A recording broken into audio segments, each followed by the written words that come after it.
Yeah, you can see that Gent is still swinging, so he's Fox's corner if they make it to the second. Oh, here we go.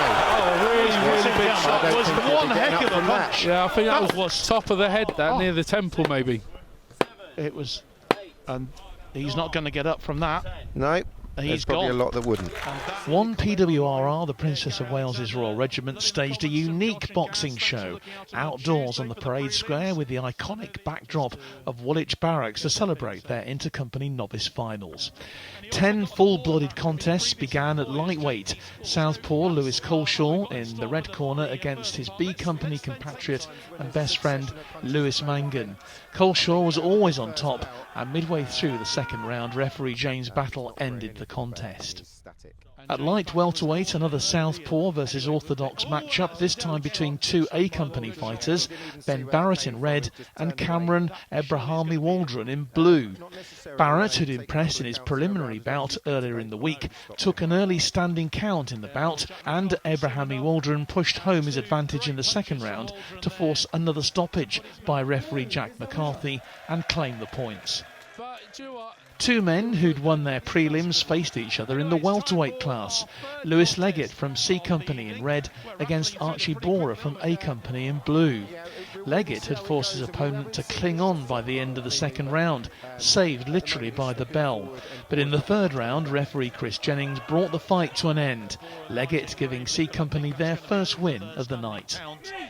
For Archie Borer, and I just wonder whether this might be it. He's taken the 8, and that is it. Well, at light middleweight, James Gent in blue from C Company was up against A Company's Lucas Fox in red.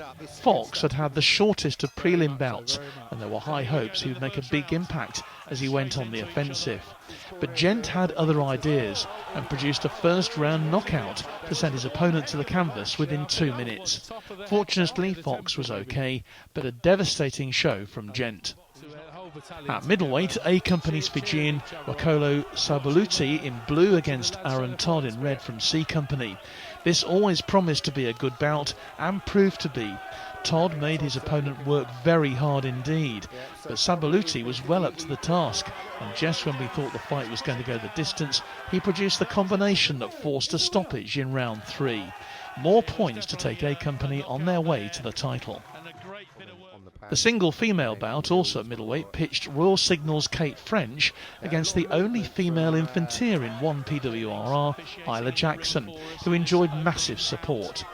French had the better of the first round, but Jackson grew into the fight and forced 2 standing counts on her opponent before the fight was stopped. Signaller French quite rightly awarded Most Gallant Boxer of the night. Much was expected of the light heavyweight contest. Tom Ryan of C Company in red, already sporting 2 black eyes from his preliminary win earlier in the week. And the final against Lewis Paramenko of B Company was very high quality. All 3 rounds were so close, but it was Private Ryan who took the bout on a split judges' decision. Red is the winner! And it is Ryan. Yeah, I believe that was the correct decision. I do believe that was the correct decision. The fight would only be bettered by the cruiserweight contest.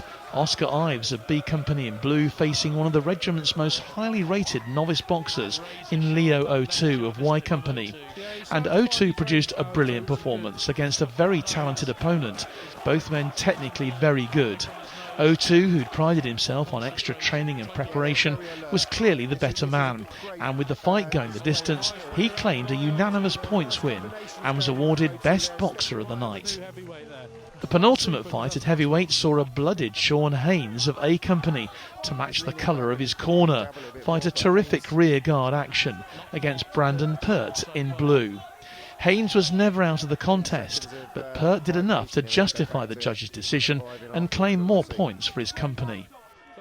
And that left a real slugfest at super heavyweight. Jacques Thulis from B Company was up against Simon Hill, HQ Company's only representative. Hill was warned several times for slapping, but eventually it was Thulis who stopped his man to claim the bout. A great night of novice infanteer boxing, with several, it would seem, destined to fight at a higher level. John Knighton, Forces News, Woolwich.